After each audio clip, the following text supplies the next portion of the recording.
Good morning, and thank you all for joining us today. My name is Elizabeth Farmer, and I'll be the moderator. All attendees are in listen-only mode. If you joined the audio via phone, please be sure you entered the PIN number to enable audio control. If you did not enter the PIN, you may find it now by going to the audio section of the control box on the right side of your screen.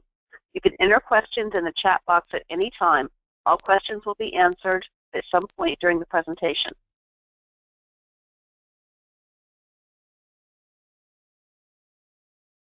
Today's event is Automated Expense Reporting, Advantages and Efficiencies. Our presenter is Marie Floria, Sales Executive with Deem. Many of our clients will recognize the Deem name as one of our online booking tools, though you may not have realized that Deem also offers several related products, including automated expense reporting. Marie has a number of years of experience in the expense and spend management sales arena, focusing on both the SMB and enterprise markets. Prior to joining Deem in 2013, she worked with industry-leading names such as DataBasics, SAP, Ariba, and ExpenseWatch. Marie speaks the language of finance while also being an effective virtual salesperson for us non-financial or procurement audiences. Welcome, Marie. I'm going to take just a moment here and turn the controls over to you. Let you be the presenter. All right. You should be receiving the controls now. Let me know when you can see my screen. I see it. We're good to go. Fantastic. And I have a tendency to speak a little quietly, so if I do, please yell at me and make me speak louder. Sorry about that. Well, good morning, everyone. Again, my name is Marie. I've actually spent many years in the spend and expense management world and understand from my financial background and consulting background, the key things that impact organizations and the drivers that they need when they look to improve the bottom line. It really is the goal of every single organization to increase the bottom line, and it can be a challenge, and that challenge not only is for small companies and large companies, but it's by industry. So depending on your industry, you may have very, very, very thin margins. One of the ways to actually impact that positively is to automate expenses. And we'll be taking you through a demo of that today. The key thing here is that by automating expenses, you actually will streamline the process and reduce the costs and control one of the things they call occupational fraud. And you'll change the behavior of the way people act in the organization when they're spending your money and when they travel. It really is an amazing thing when people do start to see that they are out of compliance, how they change the way they spend your money. They'll pick less expensive restaurants, they won't leave as big a tip, they don't drink as much, all of those things that impact the expenses. So we'll be taking you through the demo. I'll show you how you can control these expenses, how you can put this tool in the hands of every single user. Unfortunately, we have the ability to do all of this via mobile, but I'm not able to figure out how to show that today. So we can maybe do a little video and send it over, Elizabeth, so you can send it out to everyone. So some of the key values are, you improve policy compliance. So as I said, people start to see that they're out of policy or they're getting close to being out of policy. They start to change the way they spend their money. The cost of processing an expense report, if you ever took the time to figure out just exactly what it costs to take this paper that you think is free and turn it into an automated process, when you take that expense report, whether it's Excel or whatever, and have that workflow with all the receipts or potentially all the receipts, it costs organizations anywhere between $10 and $30, and sometimes even more, because let's say somebody needs to get reimbursed quickly. They may even stick all of that in an overnight express envelope and send it to their manager, who may or may not be at that location, so that expense report will sit, and then they may turn around and send it in an overnight package to accounting. You also may be missing the opportunity to have multiple sets of eyes on it. So if you have an expense report that's potentially $20 or one that's $20,000, you may need more people to take a look at it and have that go through the approval process. So just achieving better turnaround time is one thing, but having more eyes and having more controls. One of the things that we do and we focus on is usability. If you think about all the people who could potentially be putting in an expense report, I may put in an expense report for mileage one day and maybe having to run and pick up donuts for a meeting that we forgot we had, and may never ever put in an expense report again. So we look at those individuals. We don't focus on the heavy-duty user because they're going to do it once or twice and it becomes easy. And we look at the person who only occasionally puts in an expense report. Usability is key for massive adoptions. It is a rules and role-based and permission-based system. When I go in to do the demo, I'll point out how important that is, because you can build the rules in the system, but you can also set it up so that different people see different things, because that's the way organizations work. It's a workflow engine. Workflow meaning it goes from me to the next person. It's all seamless, to the next person, to finance. It's secure, which is important. It's a software as a service. It's if you know what that if you don't know what that means, I can tell you that software as a service means it's available 24/7. So if I happen to be one of those people that just I'm not sleeping at 1 o'clock in the morning, I can immediately go in and do my expenses. But I also can do that anytime on the mobile.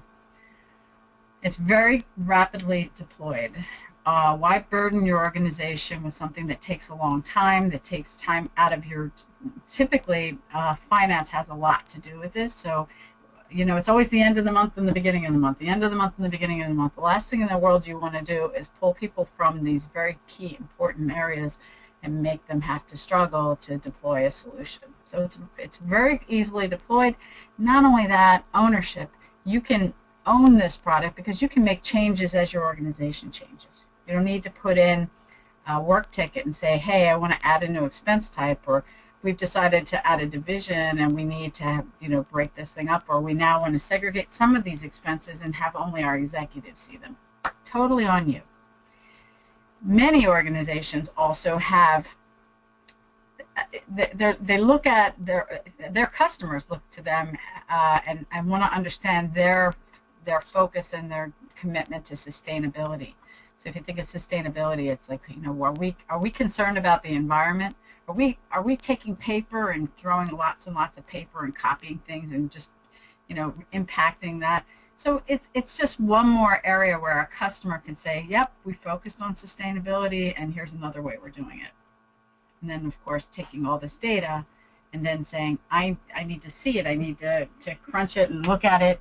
We give our customers access to every piece of data.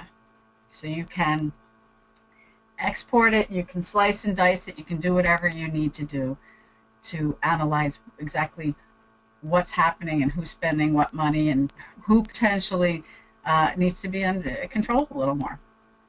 So with that, I'm going to go in, and hopefully I didn't talk too long there.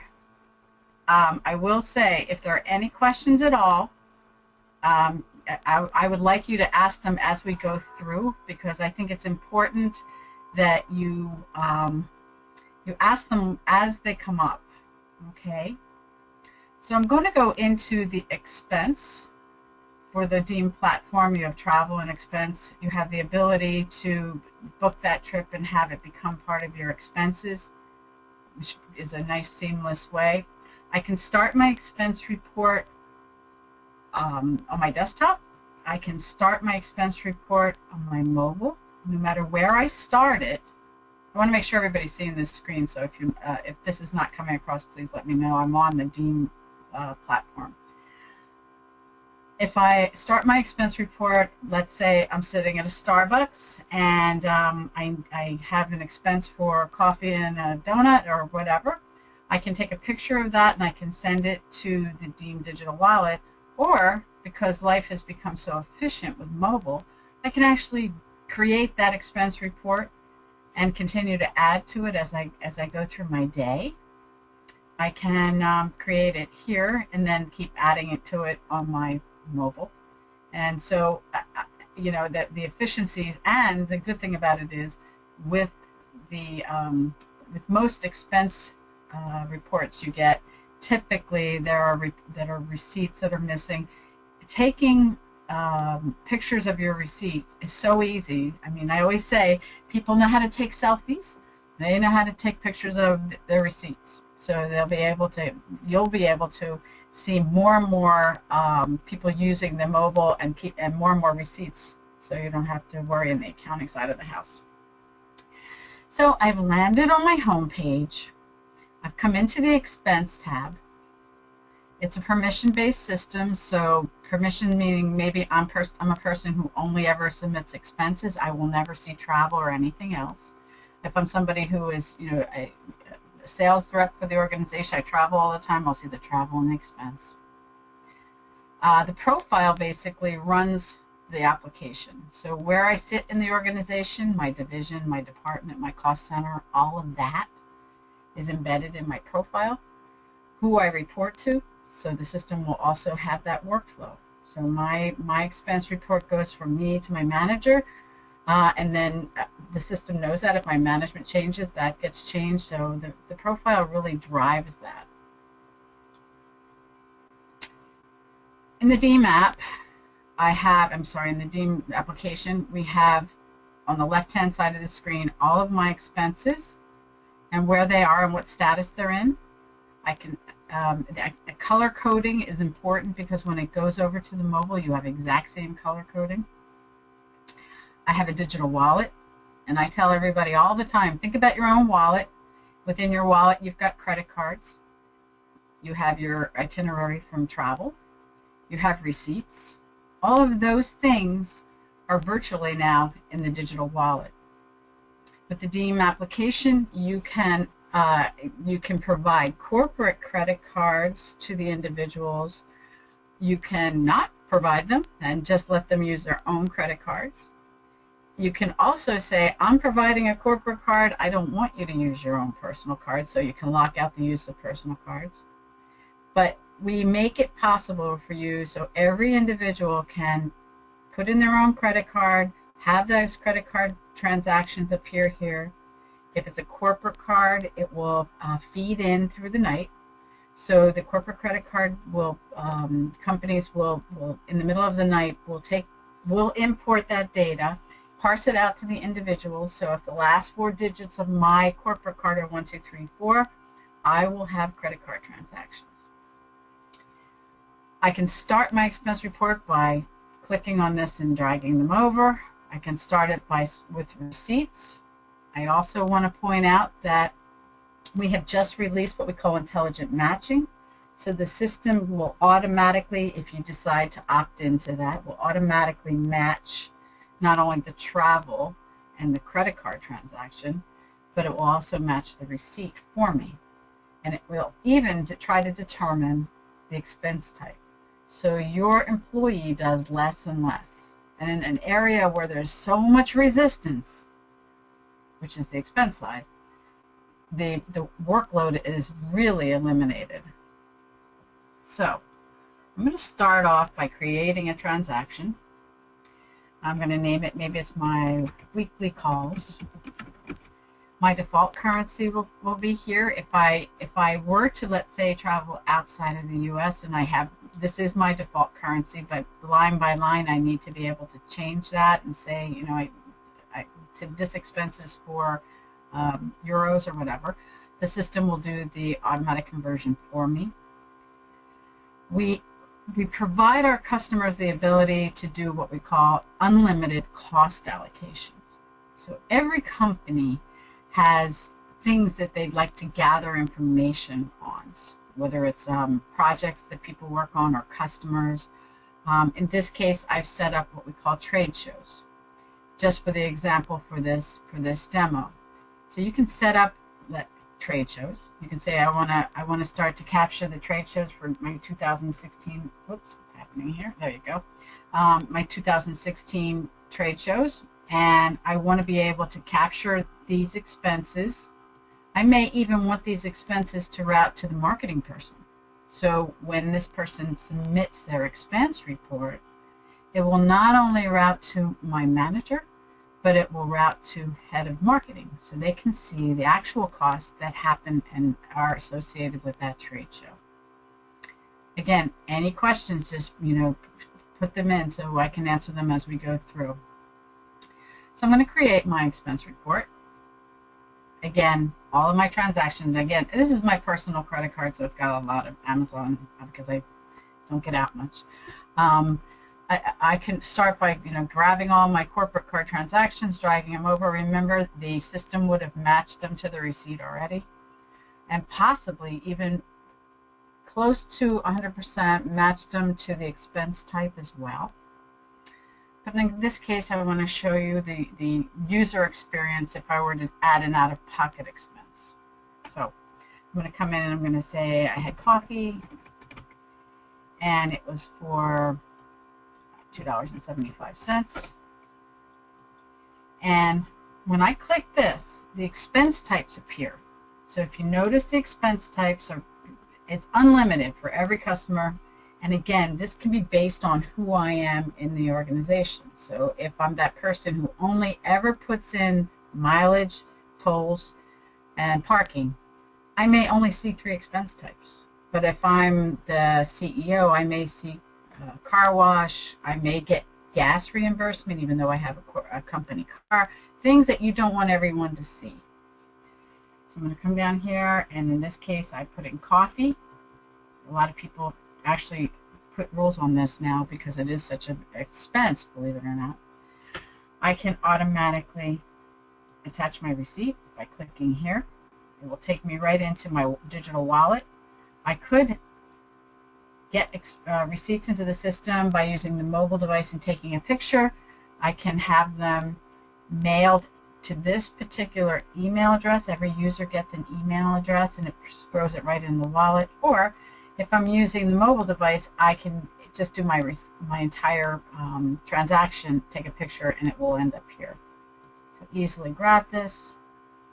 We'll bring it on to the transaction. So now I've given my company the expense type, the rules that can apply. So you can actually build rules that say, for coffee, I want to limit that to $5 a day.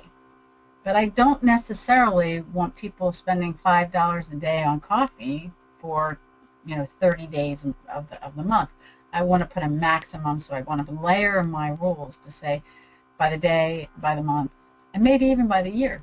So I can also say, let's say I have a sales rep that I want to give them $1,000 a year for gifts for their customers. I can put an annual limit of $1,000 for the gift category and require key pieces of information if you are going to give that gift. I hope that makes sense. I'm going to add another. I'm going to come back in and just show you one more transaction here. So I may have a business dinner, and I want to say that I went to, let me just put this business dinner in. I as a company may say, we just don't gather enough information about these business dinners. So I want to start to require key pieces of information. If you realize that a VP of sales struggles on a daily basis to get this information from a sales rep, you can force them to give it to you when they're spending money on their customers. So are you talking to the decision maker? What's the anticipated revenue? And again, these are all based on your needs, if you want to ask these questions or not. Does this customer even have a budget to be talking to you? What are you what was the purpose of this meeting? Maybe they're in a contract discussion, and when do you plan to close it? So within a couple of keystrokes, because my company has required me to answer these questions, again, each company has their own list of things that they may or may not want to ask by category. My manager, when they get the expense, can say, you spent $120. Well, yeah, I'm talking to the decision maker. It's a $100,000 opportunity. They have the budget. We're in contract discussions. I expect to close it here. And here, by the way, is who I'm talking to. So I'm required to tell you who I'm spending time with. And the system is smart enough to know that that $120 is being split by person as well. And then I can attach my receipt, and that is it.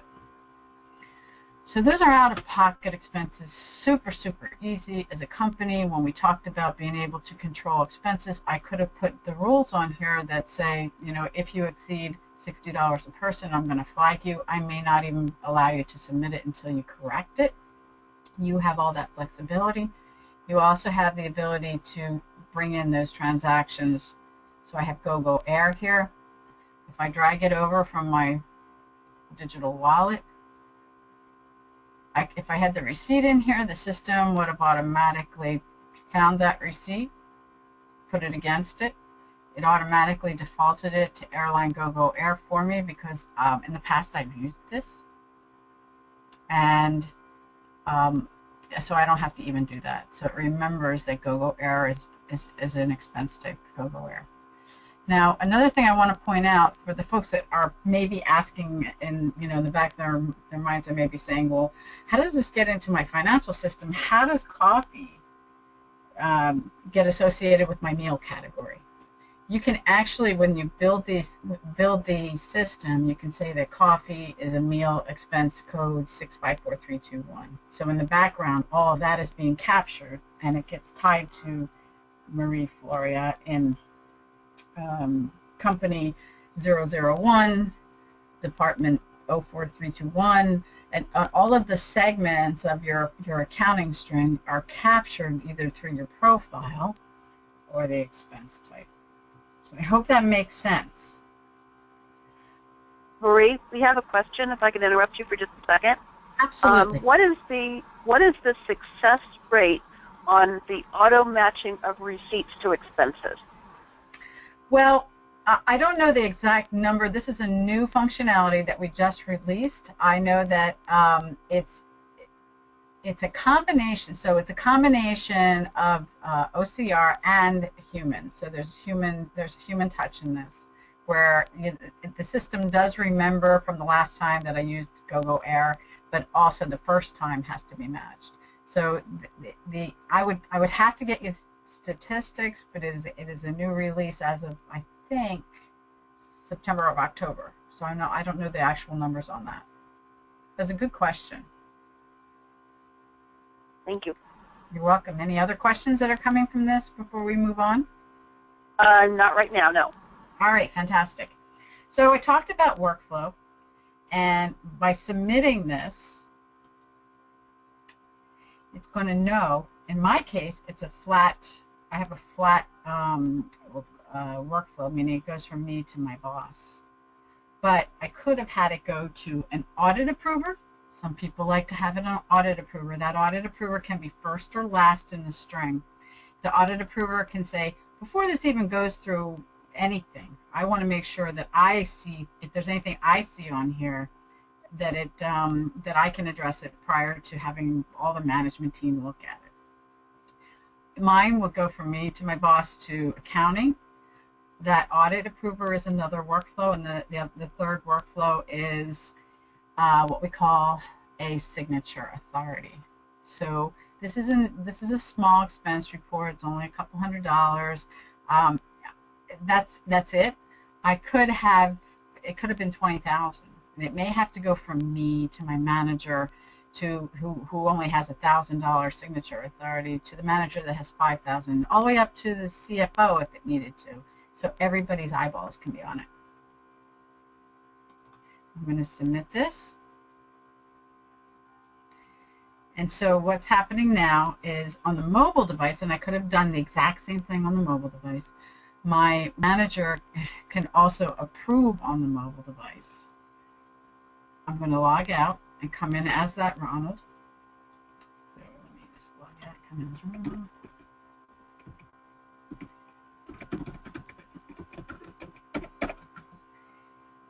They could immediately click on their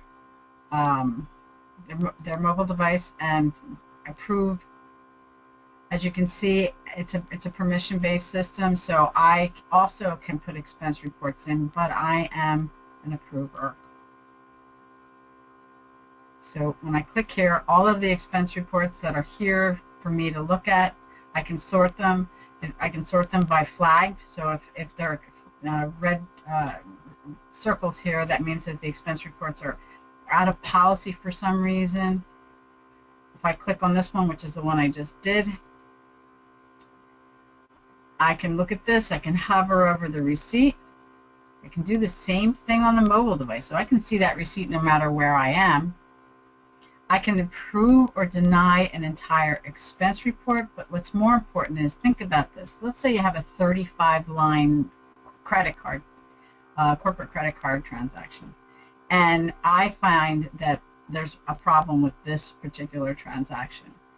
If I didn't have the ability to deny by line, so I have a line or two on here, now 30 transactions are going back to the user who may or may not address it right away. Accounting is going to get frustrated because they can't reconcile their credit card transactions. Why would you just not be able to send one back and let these transactions go forward? So if I deny this, I just can't say, nope, I'm not going to do it. I have to tell you why. And I'm going to say no receipt, but the reality is that their system can be set up to not even let it flow through a workflow without a receipt. So I'm going to deny this line, and what it does is it draws a line through it, it changes the reimbursement rate, and when I click approve, these two will move forward, this one will go back. The user is going to get two emails, one that says that $122.75 for expense report 495 has been approved, and the line from with GoGo Air has been denied for what the reason is, and it creates a new expense report. One of the nice things about Deem is that our pricing model says you don't have to pay for that expense report that it just created. We have a pricing model that has what we call active user, so it's a much more cost-effective way. So I'm going to approve this. I can type a note. I can add somebody on the fly. So let's say I am not comfortable with this. It's a big expense report, blah, blah, blah. I can actually submit it to somebody else.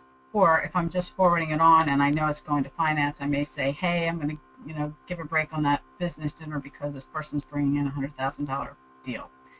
And all of this is then carried through to the next person by hitting approve.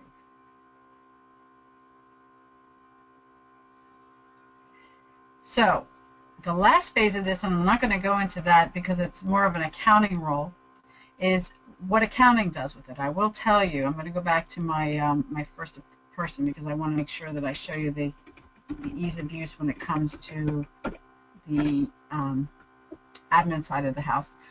The accounting department will then be the final say. And that's important because accounting has to be able to say, I don't care. I don't care if 1 or 100 people have said okay to this. I don't. And I'm going to send either this line or these lines. I'm going to send the entire thing back. I have the option to do that. And that's important. I also have the ability and the option to make adjustments. So let's say the system did the intelligent matching or the user matched an out-of-pocket expense to something. And I really want to reclassify that because you're not a finance person, and there are a couple of different expense types that probably would suit it better. I have the ability to make those changes on the accounting side. Once that's done, I then create an export file. So I click a button, it exports into a file that has been custom designed for me as a company. So depending on my accounting system, whether it's QuickBooks, SAP, NetSuite, whatever, doesn't matter, I have a format that I need. And so my format may say the cost center and then the department are the two segments that go first, then the GL code. Now the next person may say the GL code's first and then it's department and cost center. So it has to be tailored to the needs of the actual individual customer, and that's what we'll do. I'm going to hold for a second, see if there's any questions on what I've just talked about before I show you how quickly and easily you can make changes to the system. No? Yeah, Marie, we have a couple of questions I can give you now. One is, are there any limitations on what you can do in mobile, or is everything available in the desktop also available in mobile? Everything's available. We are focused on that on mobile first. So whatever we do, we make sure that we're going backwards now. So we start with mobile, and we go back to the desktop, which is important because more and more people, especially younger people, are interested in using mobile. Great. Okay. And this relates to the previous question. You mentioned OCR, and we had a question on what is OCR, please. OCR is optical character recognition. So what happens when you scan something, so that when you take a picture of your receipt, the system uses a software called optical character recognition, and it's taught to look at that receipt that says, okay, look for the date, and then it'll grab the date. Look for the dollar amount, it'll grab the dollar amount. Look at the vendor. So I'm going to say Starbucks, January 15th, 2016, $2.75. Those are the key pieces of information. It's not a perfect science. It probably will never be, at least for the next few years, but it has a pretty good success rate of grabbing those key fields of information and putting it on an expense report. Okay, thank you. And the last question for right now, are there any limits on the approval hierarchy or complexity? For example, will it support 40 to 50 different conditions? I need to know what those conditions are, if it's dollar related, if it's, when I went in initially and said I could set up those cost allocations, and maybe I want something to go to a project owner, and I want something to go to, I can do what we call nesting. So the project could be, and I'll use an example, building a house, that's the project, and then there's the foundation and the walls, and every time somebody does something to the foundation or has an expense against the foundation, I want that to go to Bob, but if it's against the walls, I want it to go to Joe. I can have those kinds of workflows too, but I'd have to know a little more about those kinds of conditions. Okay, I'll see if we can get more while you go on. Great. All right, so maybe even seeing this will answer some of that. 99% of the time, people are not going to show you their administrative part. I think it's key to success. So I'm coming in because I have the permission to come in and do this. So when we talked about being able to change the system as your organization changes, I have the ability to come in here. Okay, let's say we decided we don't want everything to just go to airfare. We want to break down airfare, and we want to say, obviously there's the flight, but there's airport parking and early boarding passes, go air, all this stuff, but I still want it all to go to my GL code for airfare. I want to be able to analyze this stuff and maybe put rules on seat change fees or baggage fees. You can easily go in and create a new one and associate it to the GL expense type, and then apply it to the group where it belongs. So remember when I talked about the ability for my VPs to have visibility to car wash and not everybody else? I can actually set up a group called VPs, and they can have all the same expense types as everybody else, but they have these 5 more, very simple to do. If I need to build custom fields, so one of the things I had, custom field for the business dinner. Let's say I wanted to add something, and it's really ridiculous. I can't think of anything half the time when I'm in a demo, but let's say I want to say, was the meal good? I can actually ask that question. I can tell them the answers that I want. So I'm going to say yes or no. And I want that to be a required field. And I want it to be associated to business dinner or business lunch and business dinner. And then I can save it, activate it. I can turn it off and on. That's how hard it is to do this.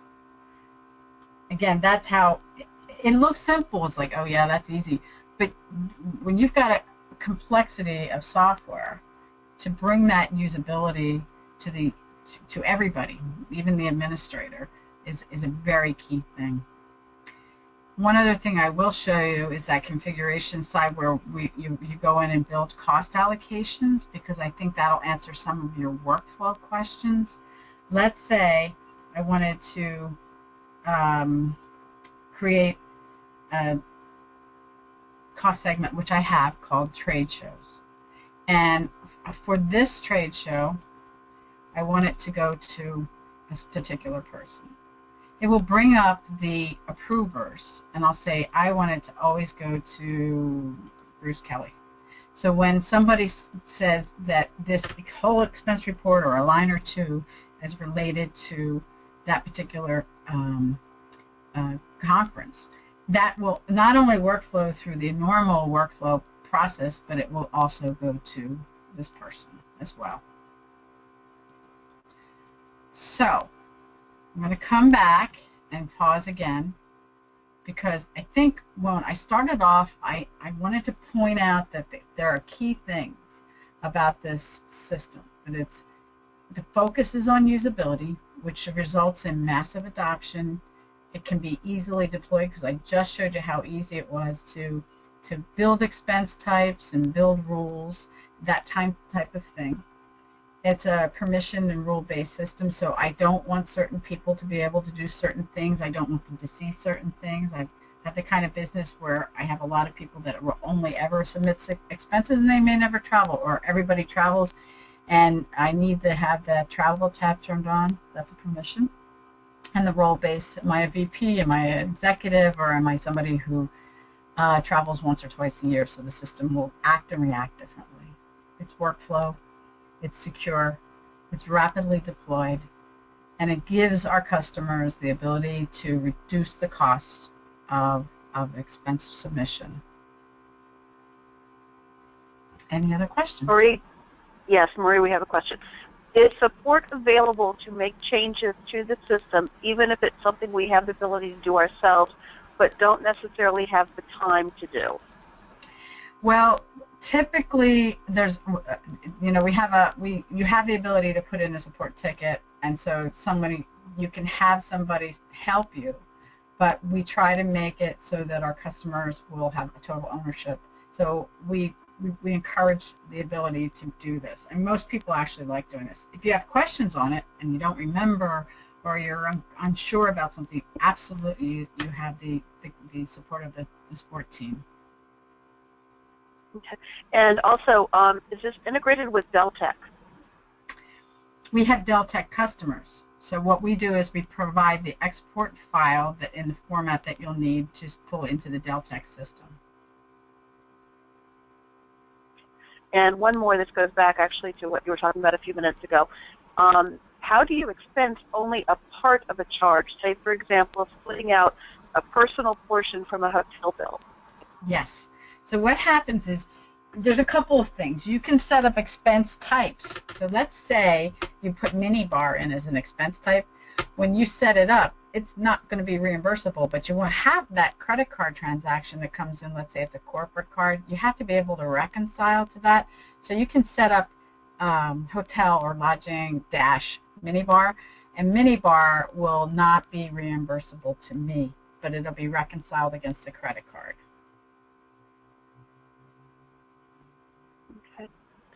And as a follow-up to the question you wanted more information about earlier on whether there are any limits on the approval hierarchy or complexity, the answer came back for the 40 to 50 conditions would be based on a combination of dollar, person, client, stage of process, department, purpose, and funding source. I would say not some elements of that, yes. If it's a nesting type of thing or a dependency, so I type in customer A and it pops up 5 different projects, and then I need to know that there's funding for that. That may be a bit of a challenge. We'd love to have the opportunity to dig deeper into that. Okay. All right, that's all the questions for now. Thank you. Fantastic. Well, that's the demo of the Deem expense app. I really wish I could have used the mobile to show you, because it is truly simple and compelling. I'm not an app person, and it's the only app I have, and I use it all the time. It's wonderful. So we may have to get a video to show you and have that, Elizabeth. We may have to put something together so you can send it out to everybody. That'd be great. And actually, I've got 3 questions that have just come in. If I could quickly ask you those before you're done. I'm here. One is, what is the implementation time frame? Implementation can be anywhere from 4 weeks to 6 months. It depends on the customer, and I'm being really upfront about this because I work with the activation side of the house. If you have a corporate credit card, and I'm nothing but honest when it comes to that, the biggest delay is the corporate credit card company giving the feed. So you can build all your expense types, your rules, and you can do that really fast. The delay comes from the corporate credit card company and finance. So finance, if it's the end of the year and they're doing taxes and they have financials they have to do, they may delay, but we put everybody on a project plan. And we put the weeks in, and we have weekly meetings, and literally you could get this done in 4 weeks to 6 weeks, depending on the credit card fee. Okay. And can you speak a little as to how this is priced? You mentioned active user. Can you explain that? Yes. I don't know the dollar amount for the active user, but how active user works is that if I put in an expense report and I submit it, and then I say, oops, I forgot, and I create another expense report today, and then I'm a little tight on funds, and I just got 2 or 3 expenses, and I submit another expense report. If I submit 12 expense reports this month, I am considered an active user, 1. So whatever negotiated rate you have with, for your expense tool, you're only paying for that 1 active user fee, regardless of how many expenses go in, regardless of how many denied reports or lines that become another report. If you have 100 in a month, you're considered a single active user. It's the most economical way. And when you're talking about reducing expenses, paying by the report is not helping you get there. So we do an active user model. Okay. And last question, actually, this is from one of our own people. Can you speak a little bit about what the difference is between Deem expense and Concur expense? Well, yeah, there's several things. One of those is that pricing model. So, with Concur, and I know this as well because I've been doing this for years. When you buy into Concur, you commit to a certain number of transactions. If you go over that transaction, there's typically a 20% bump up in the fee. So you committed to 100, and then all those people panic and they need to get their money, and now you're at 150. You're going to pay a 20% upcharge. If there's denied lines on any of those and they become expense reports, so there's another 20 of those. There's that just going on the pricing, but activation, setting it up. For the Deem application, much easier, much faster, and total ownership.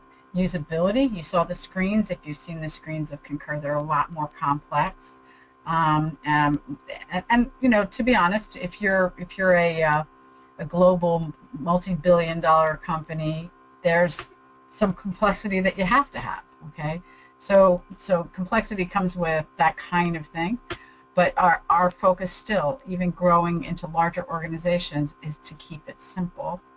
We also are a platform that has more than just travel and expense.